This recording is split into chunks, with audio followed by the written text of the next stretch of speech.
नमस्कार साथियों जब से सुप्रीम कोर्ट ने आदेश दिया है कि सभी पुराने टीचर को टेट करना पड़ेगा और जो टेट नहीं कर पाएगा उसको नौकरी से निकाला जाएगा। लेकिन दोस्तों मुझे नहीं लग रहा है कि ये सुप्रीम कोर्ट का ये जो आदेश दिया है वो सरकार उसका पालन करेगी, और पालन अगर करेगी भी फिर भी वो नहीं कर पाएगी। क्योंकि दोस्तों अभी फ़िलहाल जो बात हो रही है वो हो रही है आर्टिकल 311 की। जी हाँ साथियों, संवैधानिक आर्टिकल 311 है, और आर्टिकल 311 का दोस्तों बहुत ही जल्दी इस्तेमाल होने जा रहा है ये पुनर्विचार याचिका में। जी हाँ, एक रामबाण मान लीजिए आप। इसका अर्थ है दोस्तों कि आपकी नौकरी कोई नहीं खा पाएगा, आपको कोई नहीं बर्खास्त कर पाएगा। अगर आप टेट भी हो गए ना हो पाए फिर भी सरकार आपको नौकरी से नहीं निकाल सकती है, क्योंकि आर्टिकल 311 आपकी रक्षा कर रहा है। आखिर क्या है ये आर्टिकल 311 और आखिर इसकी बातें क्यों हो रही हैं? यहाँ तक कि जो सॉलिसिटर अटॉर्नी जनरल हैं, वकील लिए गए, हायर किए गए हैं ये मुकुल रोहतगी और संतोष हेगड़े, वो भी आर्टिकल 311 की बात कर रहे हैं कि आखिर आर्टिकल 311 की बात अचानक इतनी जल्दी कैसे होने लगी। आखिर क्या है आर्टिकल 311 दोस्तों, आज मैं आपको बताने जा रहा हूँ, और इस वीडियो को आप पूरा देखिएगा। इसके साथ ही दोस्तों सही और सटीक जानकारी के लिए आप हमारे चैनल एम्प्लॉयड हेल्पर को सब्सक्राइब कीजिए। देखिएगा दोस्तों, आर्टिकल 311 है जिसका काम है कि आपकी नौकरी को बचाना। सबसे बड़ी बात है कि ये आपकी नौकरी बचाता है आर्टिकल 311, और वो किससे बचाता है? कोर्ट के आदेशों से और प्लस सरकार से, दोनों से आपकी नौकरी को सुरक्षित रखता है आर्टिकल 311। देखिएगा दोस्तों, हमने इस आर्टिकल 311 के बारे में पूरी डिटेल जाननी चाहिए। हमने सोचा कि आखिर हम बताएं आर्टिकल 311 है क्या है, आखिर आर्टिकल 311 की बात क्यों हो रही है।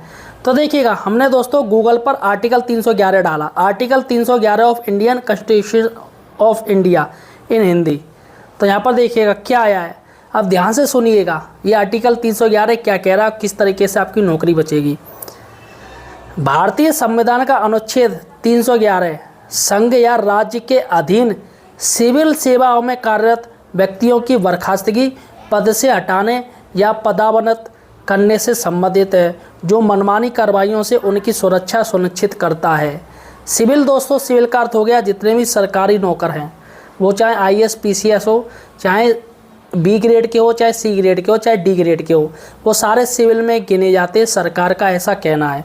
तो यहाँ पर साफ साफ कह रहे हैं कि उनकी बर्खास्तगी और पद से हटाने, जैसे उनका पद से हटा दिया चलेगा, हम आपको ये पद नहीं दे रहे, या उनका डिमोशन कर दिया, उनको उनकी रैंक नीचे कर दी, जिस पर दोस्तों मनमानी जो सरकार करती है, इसके लिए ये आर्टिकल 311 रखा गया चलेगा। और देखते हैं, यह अनुच्छेद किसी भी सिविल सेवक को हटाने के लिए आरोपों की जानकारी और सुनवाई का उचित अवसर प्रदान करता है।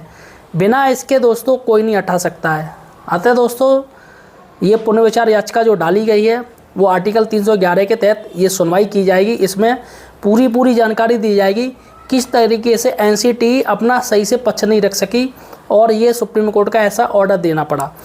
हालांकि कुछ असाधारण मामलों जैसे कि सुरक्षा के हित में यह जांच की आवश्यकता से छूट दे सकता है, पर ऐसे मामलों में भी सक्षम प्राधिकारी का निर्णय अंतिम होता है। यानी कि कोई नेशनल सिक्योरिटी है, उस पर दोस्तों बर्खास्त हो सकते हो, उसमें कोई कुछ नहीं हो सकता, कोई जांच नहीं होगी, सीधे बर्खास्त। जो नेशनल सिक्योरिटी की मैटर आता है, जैसे टिकटॉक को बैन कर दिया है, चाइनीज ऐप है, और जितने भी चाइनीज ऐप है सारे बैन कर दिए। वो क्यों कर दिए? क्योंकि नेशनल सिक्योरिटी की वजह से।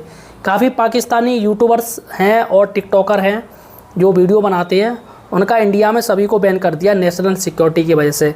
अतः उनके लिए आर्टिकल 311 ये यहाँ पर छूट नहीं मिल पाएगी चलेगा।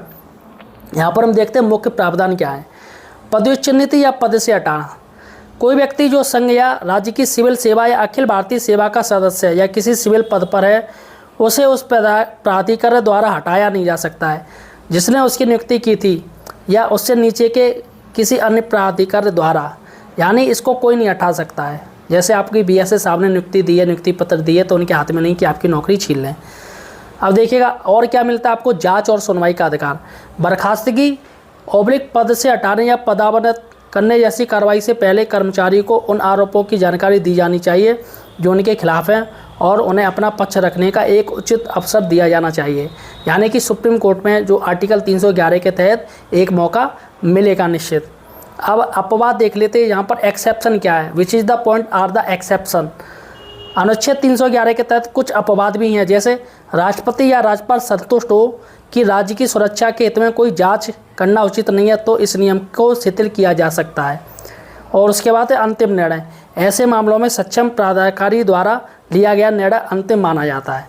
ठीक है, अब अनुच्छेद 311 का महत्व क्या है, महत्व देखिएगा। सिविल सेवकों की सुरक्षा सबसे बड़ा पॉइंट है यह सरकारी कर्मचारियों को मनमानी, बर्खास्तगी या पद से हटाए जाने से बचाता है, जिससे वे निष्पक्षता और बिना डर के काम कर सकें। दूसरा है प्रशासकीय निष्पक्षता, यह प्रशासनिक क्षमता में कार्यरत व्यक्तियों को निष्पक्षता और सुरक्षा सुनिश्चित करके प्रभावी शासन के लिए एक संतुलन बनाता है। और तीसरा है न्याय का सिद्धांत, यह नैसर्गिक न्याय के सिद्धांतों का पालन करता है, जिसमें आरोपों की जानकारी देना और जवाब देने का अवसर देना शामिल है। दोस्तों, आपने देखा होगा किसी को जब नौकरी से हटाया जाता है तो भले ही वो कितना भी फर्जी हो, सब लोग जानते हो, एक बार में उसको बर्खास्त नहीं किया जा सकता। इसके लिए एक प्रक्रिया होती है, वो आर्टिकल 311 के तहत होती है, जिसमें 3 नोटिस इशू किए जाते हैं। पहला नोटिस दिया जाता है, उससे जवाब लिया जाता है, अगर भले ही वो जवाब ना दें फिर एक तय समय अंतराल के बाद दूसरा नोटिस इशू किया जाता है BSS आपके द्वारा या DIOS के द्वारा या जो भी आपके अधिकारी उच्च अधिकारी, उस पर भी अगर आप जवाब ना दो या जो भी दे दो फिर तीसरा नोटिस इशू किया जाता है। उसके बाद दोस्तों नौकरी से बर्खास्त कर दिया जाता है। तो ये सारा कुछ दोस्तों यहाँ पर मैंने आपको बता दिया, यानी कि आर्टिकल 311 का ये इस्तेमाल दोस्तों बहुत ही जल्दी सुप्रीम कोर्ट के जो वकील जो जाएंगे वहाँ पर जो बहस करेंगे, जज साहब के सामने अपनी बात रखेंगे पुनः विचार याचिका के द्वारा, उसमें दोस्तों आर्टिकल 311 का इस्तेमाल हो सकता है। तो दोस्तों ये बहुत बड़ी खबर है, अपने आज साथियों को भी शेयर कर दीजिए ताकि उनको भी पता चले कि उनकी जो नौकरी है वो सुरक्षित है, उनको कोई नहीं निकाल सकता है। फिलहाल साथियों आपका क्या कहना है मुझे कमेंट सेक्शन में बताइएगा। धन्यवाद।